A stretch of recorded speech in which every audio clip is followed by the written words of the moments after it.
समय सारणी में लिखा है नए पक्षातीत 144 गाथा नयातीत। नयातीत समझाने के लिए 20 कलश चढ़ाए, 20 कलश एक गाथा के ऊपर 20 कलश चढ़ाए।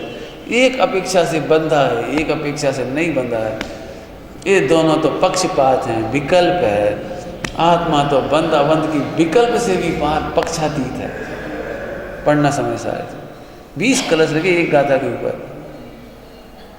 एकस्य बद्धो तथा परस्य खूब लिखा।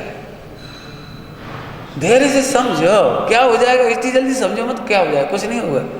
भगवान तुमसे ज़्यादा ज्ञानी है, निष्णात आचार्य तुमसे ज़्यादा ज्ञानी है। उन्हें जगत की चिंता थी, स्वच्छंदता की भी चिंता थी, अज्ञान असंयम की भी चिंता थी। उन्होंने कहा है भैया मुझे तो कितना दुख लगता है जब कोई ये कहता है ना समय सार जी से भ्रष्ट हो जाएंगे। भ्रष्ट भगवान की वाणी से भ्रष्ट होगा कोई? आचार्य उपाध्याय साधु की वाणी से कोई भ्रष्ट होगा? सुनो, निरूपण से भ्रष्ट होता है, भगवान की दिव्य ध्वनि से कोई भ्रष्ट नहीं होता। दिव्य ध्वनि का कोई सा भी अंश लाना, हमें भ्रष्ट करके बता देना कैसे करोगे। आपको पता है आपने घर में रसोई बनाई, बिल्कुल शुद्ध बनाई, दिन में ही बनाई, दिन में ही पानी भरा, दिन में ही दूध लाए, दिन में ही सब्जी संभाली, दिन में ही आपने आटा पीसा, दिन में ही सारा काम किया, सारी रसोई शुद्ध बनाई। अब परोसने वाला गलत हो ना, अंतराय हो जाएगा। सारी रसोई बढ़िया है, एक बाल नहीं है, एक जीव नहीं, एक जीव तक नहीं, अंतराय रहित है। सब ढके हुए रखें, गिलास, दूध के गिलास, पानी का गिलास, सब ढक के रखें, कपड़ा वगैरह सब प्लेट में रखें, थाली में रखें, कहीं मिस्टेक नहीं है। लेकिन देने वाला लापरवाह था, जल्दी दो जल्दी दो जल्दी दो, इसके हाथ उसमें डाल दी, उसके हाथ उसमें डाल दी, उसके हाथ उसमें डाल दी, इसकी चम्मच उसमें डाल दी, उसकी चम्मच उसमें डाल दी। अरे अंतराय आ गया।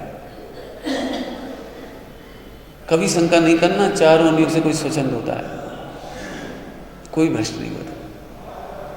चारों अंगों परोसने वाला चाहिए।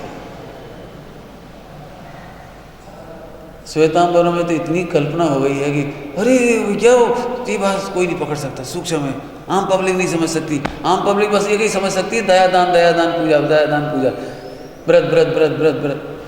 वही मान्यता उधर भी रही और इधर दिगंबर में भी यही सोच हो गई। भाई फिर ये चार अंग काय के लिए लिखे, द्वादश अंग काय के लिए लिखा है? ग्रंथ सारे लॉक कर दिए उन्होंने। आप देखो श्वेतांबर में सवाई नहीं चलती प्रवचन की, डेली रूटीन में सवाई नहीं चलती। व्यक्तिगत पढ़ने वाले भी अमुक अमुक गिनती के हैं व्यक्तिगत। अब पूरे दुर्ग में जाकर पूछ के आओ, इंटरव्यू लेके कितने लोग स्वाध्याय करते हैं, और मूल आमना आएगा तो और ही नहीं करते। ज़्यादा होगा तो पुराण वाँचेंगे, कथाएँ वाँचेंगे, भक्ति वाँचेंगे। उन भक्तियों का स्तर जाके देखो। बस मैं कभी कभी इतना दर्द होता है, मैं अपने मंदिर में हर किसी को भक्ति नहीं करने देना। जब विधान वगैरह होते हैं ना, हर किसी को भक्ति नहीं करने देते। मुझे इतनी दर्द होता है, इतना दर्द। जैसे वो कव्वाली नहीं है अजमेर की, आया है तेरे दर पे रवाली क्या है खाली, और भर दे झोली दर, क्या क्या ऐसे साईं बाबा ऐसे क्या क्या गाती है ऐसे कव्वाली में।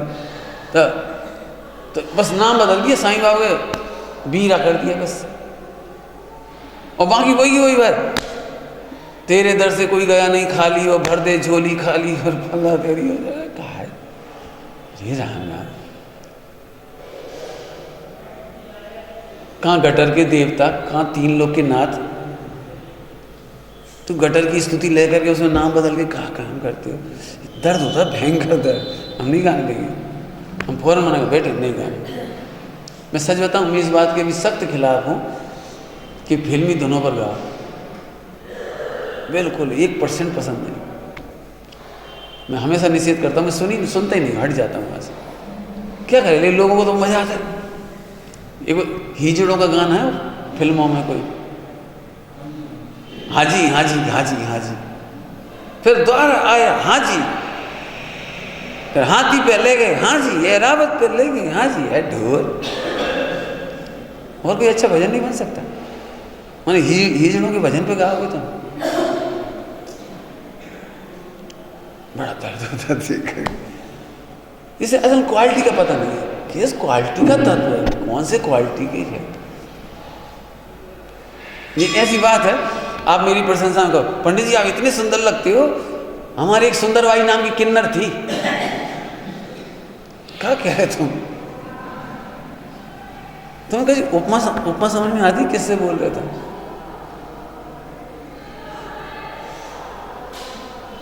आपका गला ऐसा है जैसे उसका है। अरे क्या कैसे अनुपमेय, ओहो देव अनुपमेय, शास्त्र अनुपमेय, गुरु अनुपमेय, देवी ध्वनि अनुपमेय है। शेष चक्रमंडल विधान पढ़ना आप, इतनी सुंदर पूजा लिखी, इतनी सुंदर पूजा के अष्टक है, इतनी सुंदर कि हम बता भी नहीं सकते। प्रभु आपकी दिव्य ध्वनि की मधुरता जान करके ही मानो गन्ने जमीन में गड़ गए। गन्ने जमीन में गड़ गए शर्म के मारे, हमारी मधुरता कहाँ है आपके सामने। कैसे लिखा, आपकी शांतता, आपकी पवित्रता के कारण ही हिमालय पिघल गया, इसलिए वो नदी बनकर बह गया, टिक नहीं पाया आपकी स्थिरता के सामने, आपकी ऊंचाई के सामने, आपकी पवित्रता के सामने हिमालय मानो गल गया। अरे रे, टिक नहीं पाया, बह गया। कैसी कैसी भाषा लिखी है, कह रहे उच्च कोटि का साहित्य पढ़ो। अब देख, चल अपन वापस आ जाओ। क्या बात चल रही? छल ग्रहण नहीं करनी। बहुत मिलेगा ये विषय, तब तो न्याय पढ़ाया जाता है। न्याय पढ़ाया क्या लिए जाता है, इसलिए पढ़ाया जाता, छल ग्रहण नहीं करना। इशारा कर दिया इतना, तो एक अंतिम दृष्टांत देके अपन आगे बात बढ़ाएंगे। मुझे थोड़ी सूक्ष्म बातें करनी है आज।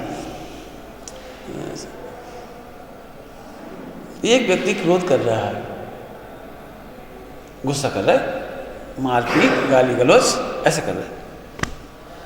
तो एक बच्चे को बोला, वो हिंदू हो, मुस्लिम हो, सिख हो, ईसाई हो, अमेरिका का हो, पाकिस्तान का हो, कहीं का हो, वैसे कोई जी आदमी कौन है क्रोधी है, बता। इसे कहने में किसको ताकत लगने वाली है? सब कह रहे हैं। तो क्या इसके लिए सर्व भगवान की दिव्य ध्वनि खिरी है? जो बिना शास्त्र पढ़े कोई कह सकता है? सोचो अब शांत बात।